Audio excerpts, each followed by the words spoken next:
Hello, ladies and gentlemen. Welcome to Tennis Weekly with Joel, Kim, and Chris. On today's Tour Catch Up, Sabalenka picks up her 18th career title in Brisbane. Gauff leads United States to the United Cup. And we reveal our predictions for the 2025 season.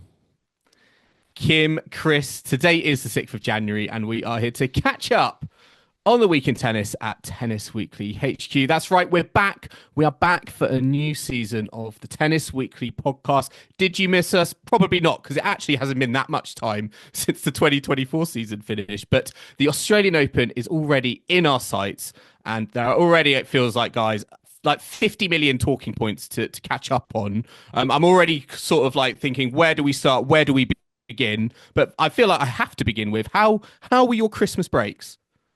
Very quick. I can't believe we're already here back recording again. No. It does It's come like we've around never quickly. left. I mean, there's no off season for tennis, but I feel like maybe that's also the same, unless you book a lengthy Christmas holiday. But I mean, from UTS to the Australian Open, I mean, it's less than a month, really, isn't it? It is. I just think like tennis, we're almost got to a point now where there is no off season. It's just like a continuous cycle. It's always on. It to me is like golf. It's just like always on now. Is golf when you always put on? the TV on. I guess I feel like golf they is travel always the on. world, maybe. Yeah. I don't know anything about that, but I do know officially the off season was 4 days, I heard, from the ATP Next Gen finals finishing to the United Cup starting. So when they do say tennis season is too long, I think we can agree on that. Yeah. Well, did you guys get any nice Christmas presents? Dare I ask before we get into, our usual Ah, elements of the show? I got a chopping board for the A kitchen. chopping board. Yes, indeed. That's very exciting. I mean, we're at the age now where chopping boards genuinely are quite exciting. Yes, I got the classic pairs of socks. socks. I'm actually wearing some right now that are very, very Tennis themed very socks, warm. Joel. Not tennis themed. We can make some tennis weekly socks. Yeah, love that. But yeah, no, I got some pairs of socks. I bought myself a nice jacket actually, which maybe I'll be bringing out. Wow. Yeah, I did. It was a little Christmas present to myself, a nice jacket in the sales. So yeah. Kim, what about you? Nice one. Oh, no chopping boards for me, but I did get some bone conducting headphones. What? Because I'm going to attempt to start running, and they're quite handy Are these for the ones you're listening wearing? to Tennis Weekly while I'm Yes, running. listen to Tennis Weekly whilst you run. Are you wearing them now, Kim? No, they're like ones that don't go over or in your Ah, ears. They kind of rest Wow. over the Interesting. ears. I'm sure many of our listeners may have seen them or Just used not them. us. Yeah, okay, sorry. Just not you guys. Yeah. We should have done like a Um, Christmas presentation of all of our presents. Yeah, hold it up. It It's like feels a the very generation game. eclectic mix at the moment. But yeah, before we dive in to a new season, a new catch up, we just wanted to give a crowdfund update because we have now reached an incredible £1,615 of our £2,000 target. So we are 81% of the way there. And we just want to say a big thank you to everyone who has donated so far. Honestly, honestly, I'm actually lost, Lost for words. for words. I've lost for words Joel. already. But yeah, genuinely, everyone who has given some of their money to us, it makes such a difference. I mean, we are by fans, for fans, and yeah, we really, really do appreciate it. We really do. And our crowdfund is still open. So there is time to support us. If you would like to help as we try and hit that goal of 2,000, the crowdfund link is gofundme.com/tennis-weekly-2025. The link will be in the description. It's also tagged on our social channels pinned at the top.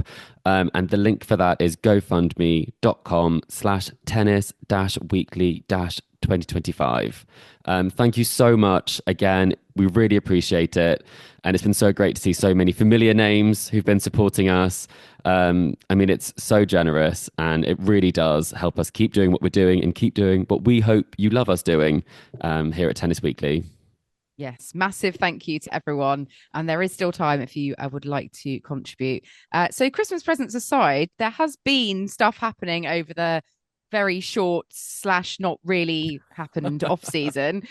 Joel, what's caught your eye over the last few weeks? Well, it's all of the like the social stuff. I feel that just doesn't happen during the season. That you sort of wait to the end of the season. I imagine if you're a top player, or dare I say a top couple, because Alex de Minaur and Katie Boulter, super couple in tennis, they announced their engagement over the Christmas break.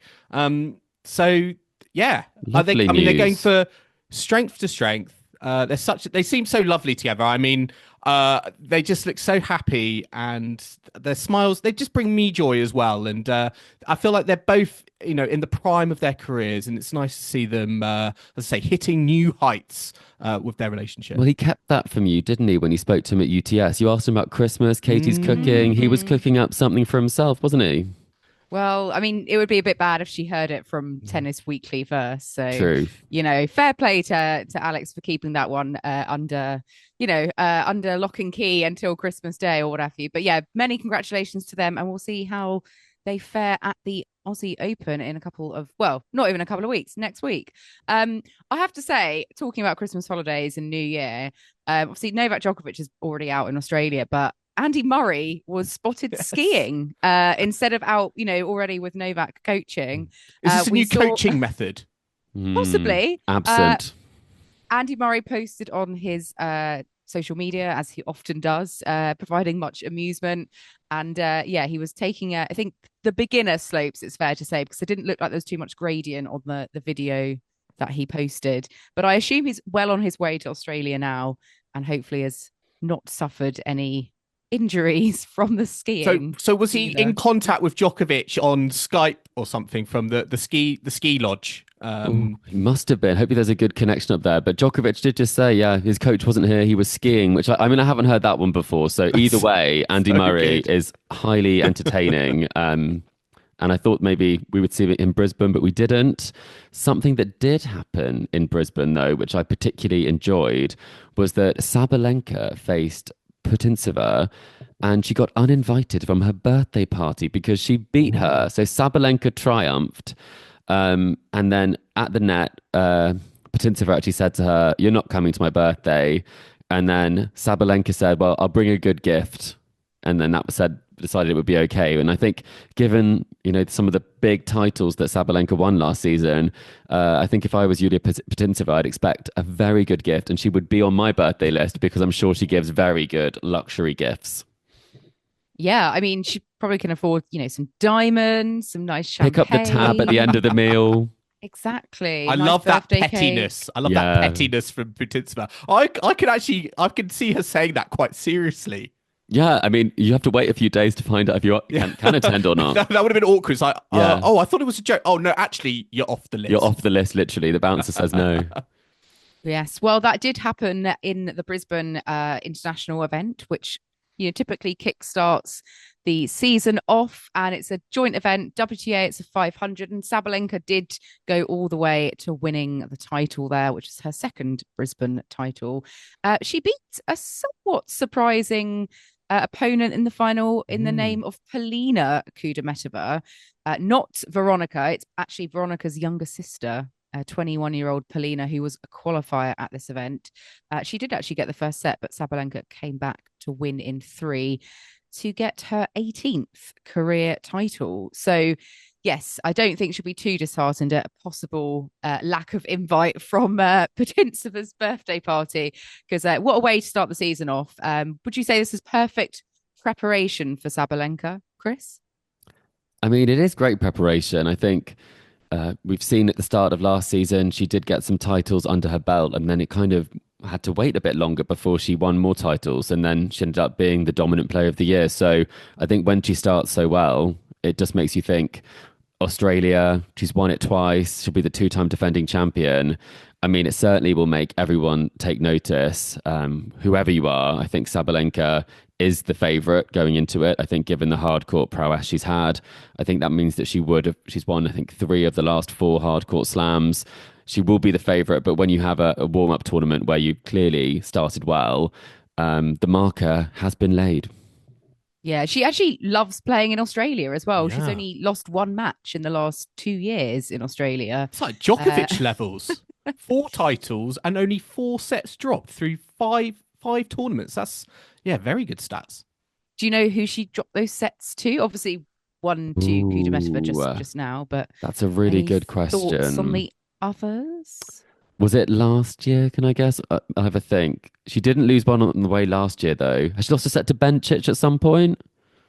No, it's actually all to the same player. So 3 sets lost to Rebecca in this Rebecca, kind of wow. mini Interesting. Australian dominance that She did lose to Sabalenka's her, had. did she? I think it was last year in one early on, Mm. maybe, or the year before, can't remember. But I mean, Rebecca, the only one who can beat her. Well, and I mean, Kudermetova, a bit of a breakthrough for her, coming through qualifying. She, had a few tricky players to kind of come through before she even got to the final. Samsonova, Kalinina, not easy. It's actually the first time she won 5 consecutive matches in her, quite brief WTA career so far. Is she one to watch as a bit of a dark horse going into the AO? I mean, she does still need to qualify, sadly, Yeah. for the AO It's due to the tough, isn't timing. it? That's You just brutal. wish there was a Brutal. wild card for her. But I mean, she Mm. had just won on the ITF tour 5 in a row because sorry, 4 in a row because she lost to Jodie Burrage in Dubai at the end of last year. So she's definitely picking up some form. She had a few kind of deeper runs in tournaments at the end of last season. So the momentum is with her, and you just have to hope when players have these sorts of weeks that there is a chance they'll make it through, because so often and it's so hard to get through qualifying. So even if it doesn't happen in Australia, you've got to think that she's on the rise. I mean, she At was some hitting. point. She was hitting so big in that final against Sabalenka. It's not often I feel like you felt like Sabalenka was having to like. She's a bit shocked. Yeah, she was a little bit Mm. shocked in that first set, and it felt like I'll say kind of Kudermetova sort of understandably ran out of steam given all the matches I think she played, from qualifying to the final in the main draw. But yeah, very very promising start. Let's see if it can kick on. Absolutely. And we did have the event out in Auckland as well, in New Zealand, the 250. Bit of a disappointing finish to this tournament, I think it's fair to say.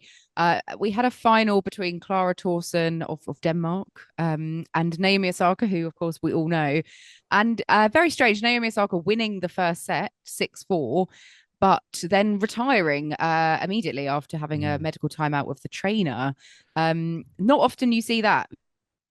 Wins the first set and then has to retire. I think the reason is an abdominal injury. And I guess with the AO around the corner, you don't want to carry on and take any unnecessary risks. But a real shame for Osaka that her tournament, which had been going pretty well, some good wins under her belt, that it had to end in this fashion. Yeah, I mean, in that final as well, I mean, her numbers were incredible in that first set. 17 winners, 4 unforced errors, no double faults. It really felt like this was a fresh start, to a new season for Osaka. Lots and lots of promise. I really hope we do see her in Melbourne. And this definitely was kind of like hopefully a precautionary thing to do and not try and push yourself for that title. But I feel like the prospect of winning a title on the tour must have been very very, very kind of compelling and persuasive at that moment, particularly when you're set up.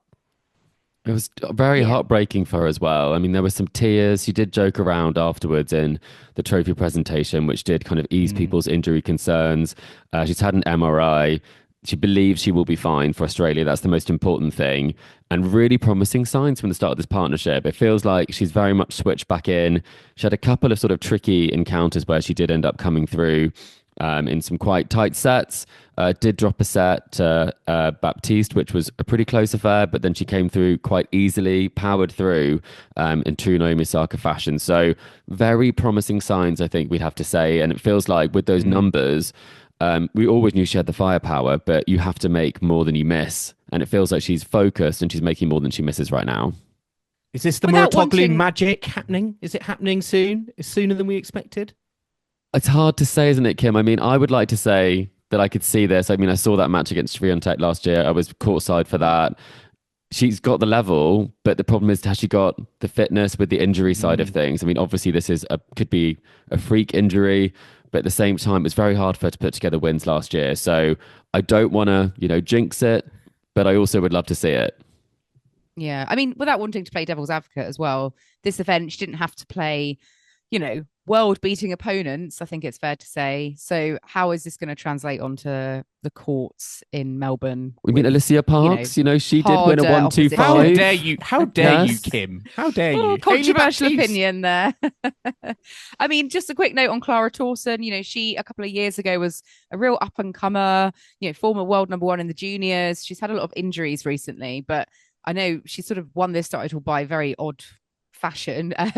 But is there any sort of expectancies from her over the course of, AO perhaps? Well, I mean, she's a great talent. And in Denmark, for those who don't know, I'm based in Denmark. There's a lot of talk about her, a lot of hype. Obviously, Holger's had an awful lot more hype because he's had the bigger results. But she really did kind of get up the rankings to top 40 very early on in her career. She had some really big matches. She upset Kontaveit a couple of years ago at the Australian Open when she was the world number 6. She pushed Danielle Collins all the way in 2022 at the Australian Open as well. And she's really big at hitting. So she's a great talent.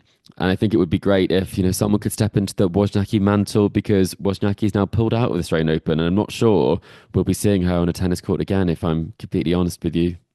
Yeah, that is a shame. Well, let's see what she brings us at the AO. And let's start by looking back on all the tournaments that have happened this week. On the ATP side of things, we also had Brisbane, of course. This was 250 for the ATP. And it's a bit of a retirement story here as well, because Jiri Lehecka won this title, playing only 5 games in the final when his opponent, Reiley Opelka, retired. And Jiri Lehecka also had a very easy semi-final with Dimitrov pulling out as well. So really... double retirement. Really strange, but, quite nice to be kind of almost gifted the title after the semi-final stage for Lehecka. I suppose the main, obviously great for Lehecka. I think we kind of all want to talk about Djokovic, don't we? And to some extent, Nick Kyrgios and the Djokovic-Kyrgios doubles that happened in Brisbane as well. Let's start with Djokovic, though. He did lose to Reiley Opelka here in the quarterfinals.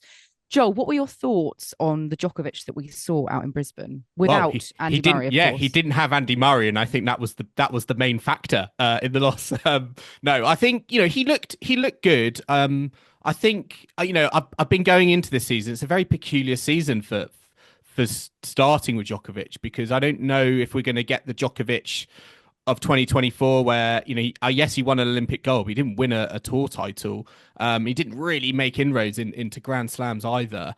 Or is he going to get back to his best? And in that match against Opelka, it felt at times like Opelka's serving stats were just phenomenal, and he couldn't really do much about it. It was always going to come down to maybe, that tie break, and Opelka just found some winners from the back of the court that maybe Djokovic wasn't expecting. So I don't necessarily think he'll be too disheartened by that, given, as I say, I think Opelka just played out of his skin. But at the same time, I think when you're so close to getting 100 tour titles, and you're playing a 250 to start the season, particularly how your season went last year, I think you would have felt like you would have wanted to kick on further than he did.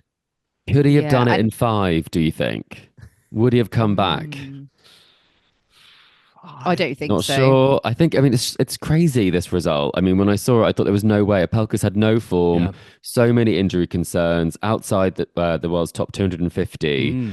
This is a huge upset, but is it feeling like the way that we're talking about it isn't as though it's as big an upset, because Djokovic has been beaten in the last year by some quite unusual names along the way? And how significant is this in terms of his preparation? Because he didn't play a warm-up tournament last year, and he went out in the semi-finals in Australia. He has had some more form at the end of last season, potentially. But, does it just depend on which Djokovic turns up on the day? Yeah, I think I don't know. It's really tricky, because he is obviously one of the greatest. I feel like he could still turn it on just like that and surprise us all. And we go into the AO thinking, oh, Djokovic is not going to do well here based on what we've seen here. But it is, it's the worst loss by ranking in over 20 years, which is very, very surprising. It's significant, but obviously Opelka's not an unknown name completely. No, we do know him. He's been up much higher, so it's not really that ranking. Shouldn't really be that ranking, I suppose. And obviously Opelka himself, he got to the final, which backed it up a little bit, but was just kind of, I think, too physically caught up with everything, and just an inspired player potentially on the day. And if you look at the returning stats, Djokovic normally so good on return, obviously very hard to get break points against him, especially someone serving that well. But Opelka was returning brilliantly. So anyone who watched that match, the level was high from Opelka, but at the same time, we're so used to seeing Djokovic come through these. So it does make it all the more fascinating to see what will pan out in Melbourne, I do think. Yes. And did we see Djokovic and Kyrgios on the doubles court as well? They did get a few wins under their belts. And I mean, this was a real kind of crowd pleaser, especially with the home fans. We haven't seen Nick Kyrgios on a court for a very long time as well. So he is eligible to enter the AO, but we don't. Is he going to play? We don't know. He has a protected ranking. He's eligible to play, but I don't know. Is he going to be there? Is he going to be in the draw? He will be, I'm sure.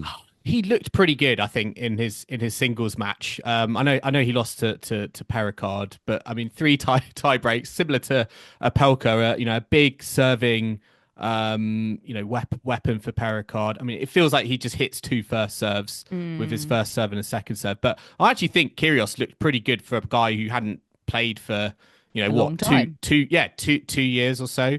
I think the question is going to be, again, maybe similar to Osaka, is in terms of his fitness and his body, because I mean, he said it was very grueling. And first up, that is not an easy match, and to go from that to best of 5 at the Australian Open, it's not going to get any easier. But I think he will be happy with his performance, maybe just not the result. Yeah, I think so. I mean, I would like to see him at the AO. Curious to see what he can draw do. Yannick Sinner, maybe. He could throw a spanner in the works for a set or two, perhaps, against the top name. I mean, yeah, I wouldn't want to face him if I was a top name, opening up at the Australian Open. Let's say that much. But yeah, we'll see about Djokovic and Kyrgios. They definitely still lit up the Brisbane event, I think it's fair to say. And Lehechka, obviously, coming away with the title. Fair play to him. He was the last man standing at the end there. And out in Hong Kong, we also had, I guess a bit of a different winner, perhaps. Alexandre Muller winning his first tour title, beating Kei Nishikori in the final in 3 sets. Definitely a name we haven't seen at the finals of an event for a long, long time. I think his first final in 6 years for Nishikori. How pleased were you guys to see Nishikori back competing in an ATP final there? It's great to see, isn't it? Don't you think, Joel? I just thought, I love it. I love these names and seeing. I was like, do my eyes deceive me when I saw his name in the final? Because he was given a wild card slot, and yeah, to go on that run, arguably maybe was another beneficiary of a retirement in the semi final against Shung, but It's just incredible after all these years, after all these injuries, that Nishikori just finds this motivation to keep going. I mean, I think I was reading that he almost actually was ready to hang up his racket and pack it in, given, as I say, all the troubles that he's had with his body. But, given the fact that he got to the final, first event of the season, very, very good, very, very, very good outing for him. And it's just a testament, I think, to his natural talent. And regardless of these injuries, I just love this sort of never say die attitude. He's coming back for more. And he very nearly picked up a title. Yeah, Muller coming back quite comfortably after that, losing that first set 6-2. But Muller himself, he really had to fight his way to the title. He came from a set down in all of his 5 matches. And a bit of a stat, he's just the 3rd man in the Open era to have won a ATP Tour title, having lost the first set in every match he's played. Wow. So, it doesn't happen very often, but definitely a real fighter in Alexandre Muller out in Hong Kong. And sure, he's very glad to have got his name on that piece of silverware. British hopes, Cameron Norrie getting to the quarterfinals, losing to Nishikori. Not really sure where Norrie's at the moment with his game. Kind of in the wilderness, I feel a little bit. So let's hope that he can maybe have a great AO, got a few wins under his belt here. And last but not least, we do have the United Cup, which is obviously the team event that's kind of replaced the Hopman Cup at this time of the year. And this was won for the second time in 3 years by USA, with Taylor Fritz and Coco Gauff heading up the event and delivering some excellent singles victories on the final against Poland. Gauff beating Iga Swiatek straight sets, and Fritz coming through in a last set tiebreak against Hubert Hurkacz to get the win. I mean, Coco Gauff, she has not dropped a set in all her matches here. It's a fantastic start for her. Let's start with Coco. How much do you think this has put her in good stead for the AO, Chris? I think it's really big. I think at the end of last season, it did feel like, although Gauff didn't come away with the slam, there was a real opportunity for her to potentially do well at the Australian Open. So I think results like this, where she beats a player who, I mean, previously had a real mastery over her. The head-to-head is still obviously very much in Iga's favour at 11-3. But this result, I mean, straight sets win. She's won her last 4 sets against a player who really did, I mean, absolutely dominate her so much prior to that. So I think that's a very big deal. I think moving into the Australian Open, I think the fact that she was able to play so well so early in the season, I mean, a lot of players will be finding their form in Australia. And I think for Coco Gauff, it will be trying to maintain the form that she's clearly shown she's already playing very well. So I think it's really is a statement win. I think for Iga, quite often we do think of her as being a favourite going into these big tournaments. But I think when it comes to Australia, the results she's had there previously, potentially you would be favouring, the Gauffs and the Sabalenkas over the Swiateks and the Rybakines for this one. But I mean, a great result. United Cup, still not really sure how it fits in. I think she got ranking points. Not sure exactly how that works. I was wondering about that. I mean, Sabalenka obviously Sabalenka played a WTA Tour tournament. Gauff and Swiatek choosing to play for their country at United Cup. What do you think is better preparation? I mean, for the Australian Sabalenka Open? Couldn't play the United Cup because Belarus They're not allowed and Russia to. are not That's allowed true. to. That's Yes. But if you got the choice between a tournament where you're playing for yourself versus a tournament playing for your country, what in the build up to a Grand Slam, what would you choose? It's a good question because if you're the second player like Danielle Collins, I mean, she didn't play. I'm not really sure what the benefit was being there beyond hitting when you could be getting ranking points from playing and being very much, on the court competing. So for me personally, I probably would go for the tour practice. I mean, I love Auckland. I would pick to play there. Kim, where would you pick to play? Yeah. Hong Kong? Depends where. Well, no, I think Australia, the purely like the Tim Tams and all the Aussie benefits. Yes. I mean, I have been to Hong Kong. It's but very nice, are you picking a tournament for yourself, or would you play for your country? Probably go for the United Cup just because it's different. You're playing week in, week out, like a regular tournament. Ease your way into the year. I think, and you kind of, there's something about playing for your country that kind of really compels a lot of people on. I think it depends what motivates you in a certain way. I'm clearly very self-interested then. Yeah. Charles Broome was playing for Great Britain. Yeah, so he was happy to be there, yeah. Then it's a real opportunity. It's fantastic. I did think that was slightly odd. When I saw the photos of him and Katie Boulter, I was like, not actually, like, I had to look up who it was. It was a good result. Good result for GB to get to the final 8. I know they sort of got whitewashed by Poland, but they had a good result given, I think, particularly from the men's side, it wasn't the strongest. It was sort of held together, I think, by Katie Boulter, who was looking in pretty good form, I'd say, actually. Really testing Iga, which was really quite a surprise. When you think about the way they play, you'd think Swiatek would be sort of Katie's worst nightmare, being such a good defender. But I mean, either way, I think lots of fans do like this event. We always love the Hopman Cup.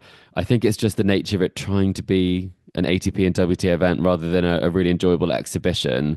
Just makes it a bit confusing as to how competitive this really is or how important it is to all of the players. But I mean, great to see mixed doubles week 1. Yeah, and I got excited when Felix Auger-Aliassime beat Taylor Fritz in the opening match, but that didn't really last. It was just the United Cup's legacy. Yeah. Cemented. I thought, is he going to go on a bit of a roll, turn around his fortunes, but alas, perhaps not. But no, I think it was a good enough event. I know some people are divided on it, but Team USA very dominant in the end and deserved victory.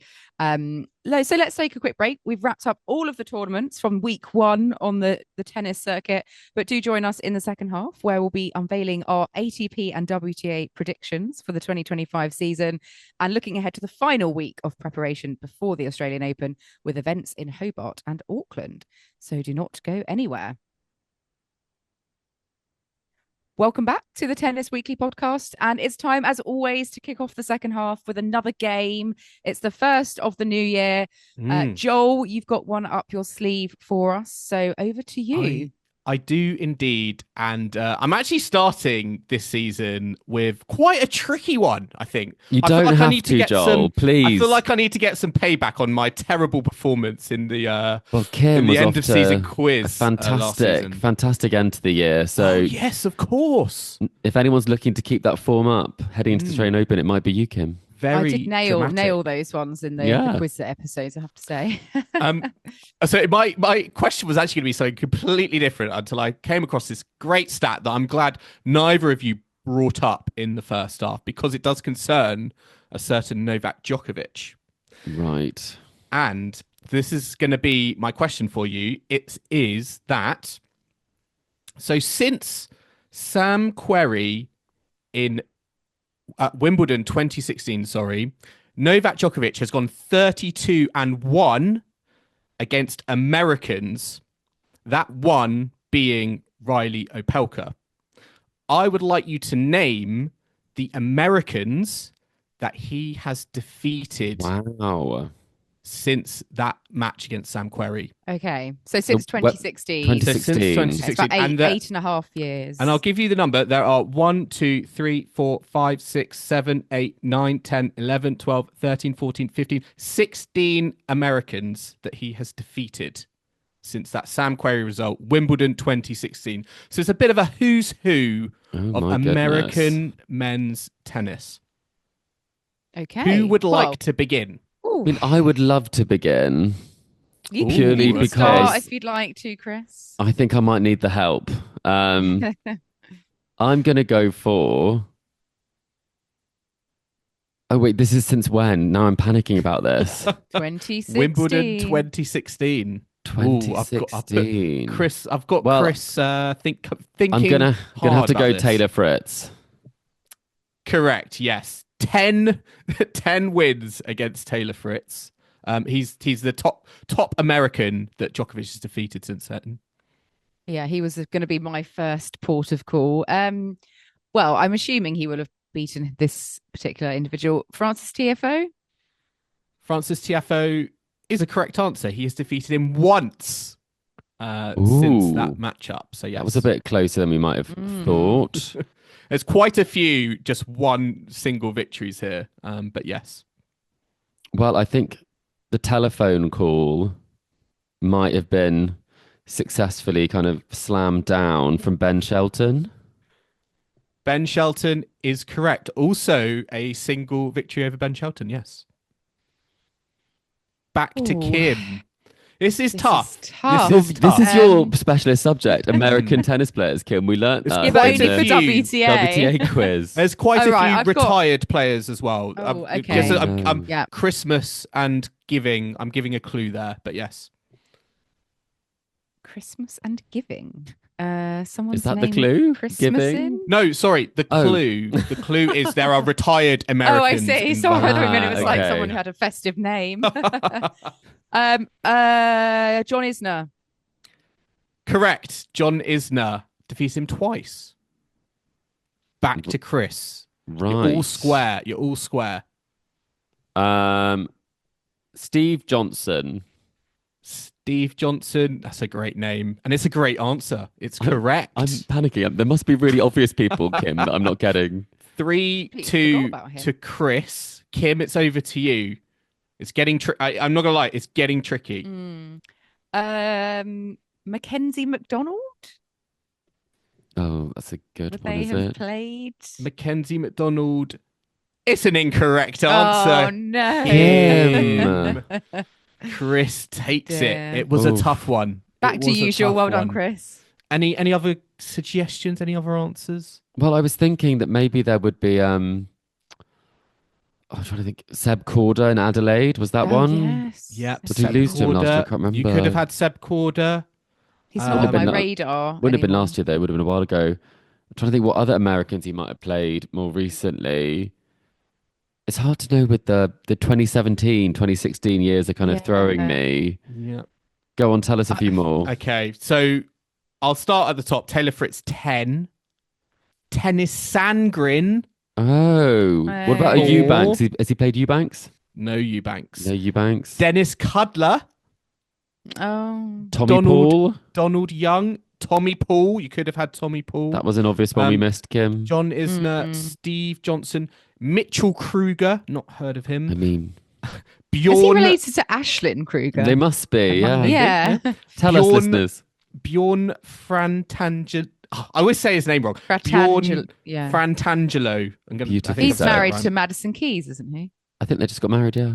Nice. Sam Querrey, Francis Tiafoe, Jensen Brooksby, Oh yes, Brooksby did take a set off him. Yeah. Seb The Korda, slam. Tommy Paul, Alexander Kovacevic, Ben Shelton, and Alex Mickelson.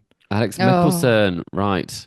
Really tough. I know that That's was really, hard. really tough. Yeah, no, it's interesting though. There's definitely some names that I'd completely forgotten about, like You'd have Steve thought he'd have Johnson. played some of those people though as well. I guess he's not Yeah. played as much on the tour as we thought he had. Yeah, well, but thank you very much, There you Joel, go. kicking off our game segment. That was tough. For the year That with was It bang. was tough, yeah. The Let's other wake one, everyone up from their festive slumber with that. I'm not going to tell you the other one topic I had, but it was a lot easier and we could have been going a lot longer, I think. Save that one for We'll maybe save that after one. Okay, Australia. okay. Yeah, Yeah. that'd be nice. Yeah. Okie doke. Well, let's go on to 2025 now, because we have got some predictions to make. It's that time, Kim. These I'm are nervous. I'm nervous. I know, squeaky bum time. Dare we Yes. reveal them? So we have got for ATP and WTA, we've got our slam sort of finalists and winners, our breakthrough player, who's going to win our final eights, and with a year-end number one also predicted, and a wild card event that is going to happen as well. So let's start with the ATP, shall we? How are we all feeling? Just a Oh, quick my temperature word. check. We didn't do this in as much detail last year. I will say to anyone listening that this does not mean we're going to predict the players we're about to say for the Australian Open to win. It's what we thought right now is what I've got on. But I mean, Before the draw, because we yes, haven't even we had have not seen the draw. yet. We should make that So, clear. Yeah. Okay, so I'll go with each like slam in turn, and we'll just do a quick round the room. So Okay. AO final, Joel, Djokovic, Alcaraz. who's winning? Alcaraz. Why don't you Okay. give us all of them, Joel? Do you want to do all your slams? Okay, All your slams? Okay, I'll do all the your slams. All right. Yeah. Djokovic, Alcaraz. Alcaraz winning Australian Open. French Open, Alcaraz, Zverev. And I've got Zverev winning. Oh, Joel. I'm sorry. Wimbledon final, Fritz versus Djokovic. hmm Djokovic winning. I'm not even sure about that. I read that like a few hours ago, and I'm already not sure about that. And then US Open final, I've got Medvedev versus Sinner. Yannick Sinner winning. Okay. I understand how you feel, because I've put some down and I'm like, no, I don't think this makes any sense. But No yeah, bad ones there. You do love a bit of Fritz. Good. You do. So it's a shame Fritz will reach another final and not win, though. He's just such a big fan, though, Joel. Yeah. Well, it's tough. I'll do mine next, shall I? I've got for AO Medvedev against Sinner, with Sinner A winning. repeat. So Oh, okay. that's happened before. Djokovic Sinner for the French Open final, with Djokovic winning. Wow. And I've gone really big on Djokovic. For Wimbledon, I've got Djokovic Alcaraz for the third time in a row. 2 Grand Slam titles. But I've got Damn. Djokovic winning. And I'm Right. just like, actually, why would he win this year when he's not won the last 2 years? Especially after having just supposedly won the French Open. But hey ho. US Open, I've got Alex de Minaur winning against Taylor Fritz. So I feel like ADM is going to step it up a notch. And then he'll go off and get married to okay. Kate Boulter as a celebration. So Okay. yes. So Not sure to about those. Djokovic. I mean, I've gone a bit rogue in other areas, I think, because You've got rogue with your finalist for Australian Open, I I think. have. I think that Casper Ruud is going to... Wow. Yeah, I think he's going to... Pro Scandi. I just think he had a great form heading out of Australian Open. I think he's had a proper training block. He's back in form, but he's not in form enough to beat Yannick Sinner. So I think Yannick Sinner is going to win the Australian Open. But then I have put something which I don't believe is going to happen. I think Casper Ruud is going to win the French Open, play Alcaraz in the final. Again, these are... Casper Ruud, 2-time Grand Slam finalist in 2025. He's done it before in one season, so why not do it again? Okay. Maybe not in one season, maybe consecutive seasons. Alcaraz, Djokovic, and I've actually put them both in bold for this, but I do think that Alcaraz is going to win that one. And then I've got Djokovic and Sinner making the US Open final with Sinner winning that one. So I've gone quite Scandi, but then I think probably not too rogue. There's only really one rogue winner there, which would be Casper at the French Open. Yes. Well, we've kind of still gone for a similar cohort of players. It's no one sort of nothing too radical. Reiley Opelka's not featuring. No. Let's say that much. Okay, breakthrough player. Who have you got, Joel? Well, it's funny you say Reiley Opelka because Can you break through at 27? I am going to say Shang Yun Chung. I hope I'm saying that's right. He got to the semis in Hong Kong. Had a good season last year where he won his first ATP Tour title in Chengdu. I'm expecting a lot from him this season.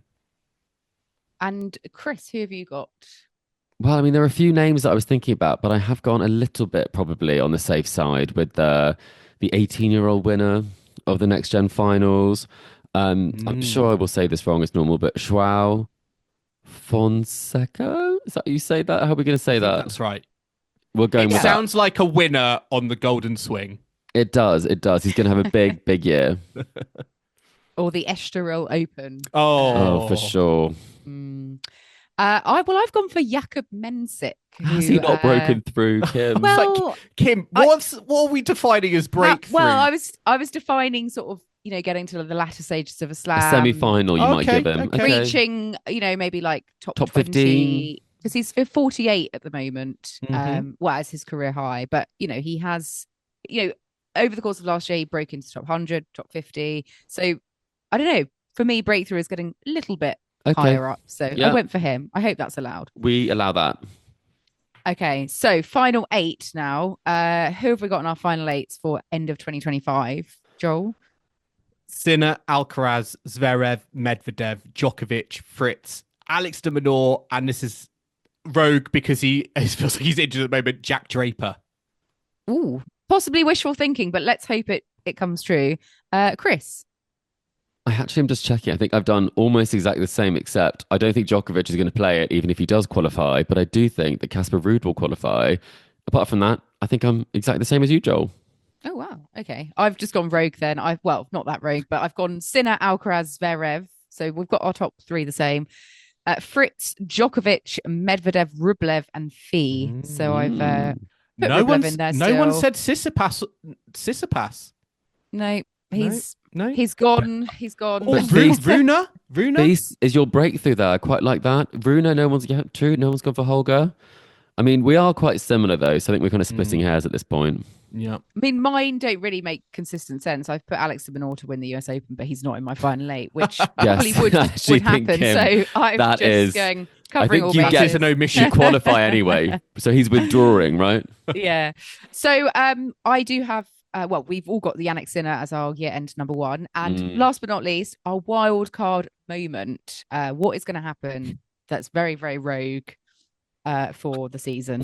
I mean, we've had some fun with this section. I have gone with Carlos Alcaraz to do a Djokovic and bring Nadal into his player box this season. Ooh, I'd love to see that. That would be fun. I mean, I've gone one better. I've gone Rafa to come out of retirement and win the French Open without dropping a set. Come on, be serious. Be Right. serious. Okay, so everyone is doing a Rafa wild card. I actually went for Nick Kyrgios is going to take out Jannik Sinner at Wimbledon. Oh, that would be tasty. Drama. That would be very tasty. Yes, that's going to happen. I think Strange Draw things most to likely to make that happen. That's most likely to happen, I think, out of the 3. So I'm quite confident on that one. And right, we need to do all this again for the WTA. Bear with us, everyone. Bear with. Chris, I'm going to come to you first. Who have you got in your Grand Slam finals and who's winning them? Well, sort of spurred on by Coco's great start to the year, I think she's going to win the Australian Open and she's going to defeat Sabalenka in the final. It's going to be 3 sets. You didn't ask me for that, but I'm telling you. Then I have Zheng versus Swiatek in the final of the French, and I believe it's going to be a Zheng win. I think it's going to be a tricky season for Iga. Then you have to go with the Czechs. I've gone Mukova versus Rybakina. The Czechs dominate Wimbledon, and Mukova is too good a player not to get a slam, I think. So I can see Rybakina winning it, but with all the drama with her coach, I really don't know what's going to happen or how fit she'll be. And the US Open, we're going to get Sabalenka Swiatek, and Sabalenka is going to win another hardcourt slam. So I actually, looking back at them, I can see most of them happening in some form. Yeah. I'm not too embarrassed by that selection. No, I think they all sound very sensible to me. Thanks, Kim. I've not gone too dissimilar. I think I've gone for AO. Gauff beating Mira Andreeva in the final. That's quite rogue already. I mean, that is rogue. Well, Andreeva has been Same winner. She's, I've gone Gauff Swiatek in the final of the French, but with Swiatek to come out on top. So I'm really going Gauff. For the first half of the year, she's going to have a great season. Wimbledon, I've also gone Mukova, but defeating Emma Navarro in the final. Oh, I can't see that. You love Emma Navarro. The US Open, I've gone for Sabalenka Zheng, with Sabalenka winning. Not Samsonova? No Samsonova there for you? No, not this year. No Paulini? No, I don't know if she's going to be able to replicate the consistency. Well, I don't think that about Navarro, Kim. Okay, well, we'll have to see, Joel. Tell us who you've got. Someone's got to be in the final. Okay, I'm going Sabalenka Gauff like Chris, but I'm going Sabalenka to win. Of course you are. Always the number one. Easy, yeah. Swiatek Osaka, French Open final. They had such a good match. She almost beat her last year. They had such a good match wasn't it? Year. Yeah. I know. It's probably not going to happen, but Swiatek Osaka, I've got Swiatek as my French Open champion. I think Sabalenka's going to win Wimbledon. That's a good bet. Too good. She's too good not to at least win it in her career, and I think it could happen this year. So I've got Sabalenka Rybakina in that final. Sabalenka as champion. And then I have to be involved in the Mukova love-in, but I've gone Mukova at the US Open as my champion against Coco Gauff. So yeah, I think Mukova. Wow, so we've all gone for this is a Mukova Stan podcast, everybody. We love Mukova. We love the variety. We do. Absolutely. Okay, so who have you got as your breakthrough star of the WTA tour this year? Chris? I was tossing up between a couple of people, but I'm going to go for Marina Stikusic. I want to say that right. I mean, we should have picked easier names or ones we're more familiar with, but Canadian player who I think has a lot of potential. She's been very helpful in Billie Jean King Cup previously, and I just think this is going to be a big year for her. So she's my pick. Nice. I went British. I went for Sonia Cartal because I just thought, she did get that title at the end of last season, but this is going to be the year to really get her up there. So fingers crossed. It's a good one. Yeah. Back the Brits. Joel? I've gone for an American, Robin Montgomery. She won the US Open Juniors in 2021, singles and doubles. She reached the quarterfinals in Washington last year. She got to the semis this week, I believe, can I remember? Auckland. She went out to Naomi Osaka. That's the one. Yeah. So I think she's ready to have a decent season. So got one eye on her to see how she goes in the rankings. Nice. And who are our final eights then? Chris? Well, I haven't gone anything like particularly different. Also, I got that wrong, by the way. She lost to Towson. That was just, I definitely think that we did talk about the result for Naomi, but not on that now. Sabalenka Gauff, Swiatek Zheng, Rybakina, Paulini, Schneider, and Pegula. Oh yeah, Schneider, can see that. I went slightly different. I went Gauff, Sabalenka, Swiatek, Zheng. So kind of got the same four, but in a slightly different order. Navarro, who I'm backing. I know. Pegula, who still clings on. I didn't put Mukova. I did the same thing you did. I forgot Mukova. She got injured. Yes, so that's why. Yeah. It feels like that's possible. It is, yeah. Joel? I've gone Swiatek, Sabalenka, Gauff, Zheng, Rybakina, JPEG, Osaka and Svitolina. Oh, dreamland. That is Svitolina. Dreamland. Wow. Roll back the clock. Osaka. Maybe like a few years ago, yeah. So our year-end number ones are all slightly different, I think. I've got Gauff. Chris has got Sabalenka. Well, I should have said Joel's Mukova to be number one Swiatek. and not make that final eight. That would have been particularly not make that final eight. For a year of Sabalenka dominance. Do you think? Okay, what's going to be the wild card event then? What's happening in your wild Serena card is coming out of world? retirement. Anyone go that brave? Well, she never retired though. She only evolved. Yes, she can always evolve back. Yeah. Yeah. Venus I may said be retiring. Oh gosh, I said Katie Boulter Wimbledon semi-final. That's a good Wouldn't that be one. something? Mm. What, channeling her inner Joe Conter? Yeah. She's going to lose to Navarro in that semi. Yeah. Okay. Yeah. I have gone Paula Badosa back into the top 10 I mean, at some point is in the that season. big enough, Joel? Is that wild? She's not far off. Isn't she ranked at 12 at the moment with no Is points she? to defend? Is Yeah, she she? is. Yeah. Okay, right. Wait, Joel, TBC, but I will come in with a big one. I think Dana Schneider might be a wild card. He might win a slam. I think I don't necessarily back all of my predictions, but if there's one rogue person that I think might do it, I do think it's going to be her. I think she's got the grit for it. No, I can see that. I think that's quite a astute prediction. So yeah, listeners, let us know what you thought. Of all yes, who do you agree with? We always love that section. Have a bit of a laugh. Yeah, is there anything you think is completely out there or anything you think, yeah, I think that could totally happen? Let us know on our socials. And just before we go today, we've got 2 final events to quickly preview: the ATP 250 in Auckland and the 250 for the WTA in Hobart. So Shelton is the top seed in Auckland with Alejandro Tabilo as the second seed, and we've got Diana Yastremska and Elise Mertens in Hobart. So any thoughts on final events? Anyone gonna make a bit of a name this week? All eyes on Sloane. A windy Hobart. It's the perfect conditions for Sloane Stephens to come through and win another title. Rebecca Stramkova, perhaps?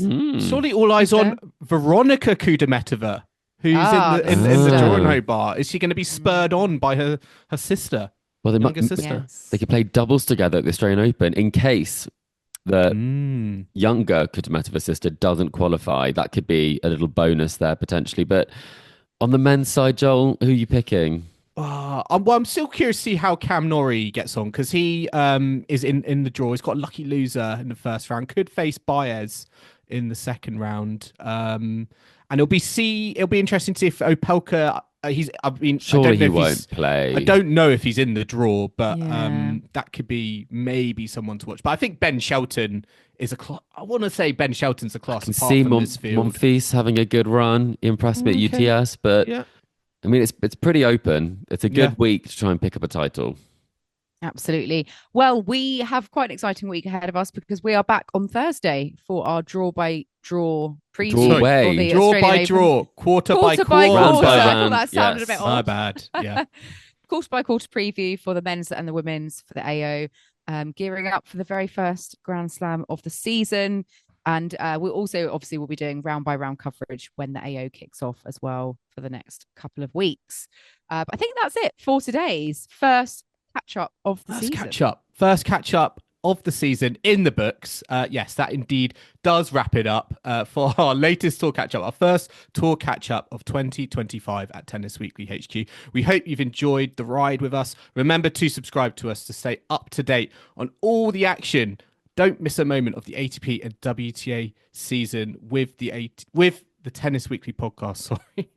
You can find us on Apple Podcasts, Spotify, YouTube, and all your favorite podcast platforms out there. And if you love what you're hearing, then be sure to leave us a rating and review on Apple Podcasts or Spotify, and hit that like and subscribe button on YouTube. You can also follow us on social media. We're on Facebook, Instagram, TikTok, YouTube, and X, and the handle for all of those is Tennis Weekly Pod. You can also get in touch with us. You can submit to our mailbag. You can drop us an email at tennisweeklypod@gmail.com or visit our website, tennisweekly.co.uk. And sorry, of course, I need to say the merch. I always almost forget this. The merch is still available. We've got maybe 3 items left, so do get them in time for the Australian Open, especially if you're in Australia. And that's at etsy.com/shop/Tennis Weekly Podcast. And we will be back on Thursday for our Australian Open draw preview. Always a good one, always a fun one to record. So I hope you can join us for that. But until then, it's goodbye from Kim. Goodbye. It's goodbye from Chris. Goodbye. And it's goodbye from me. Thanks for listening, and we'll see you again soon.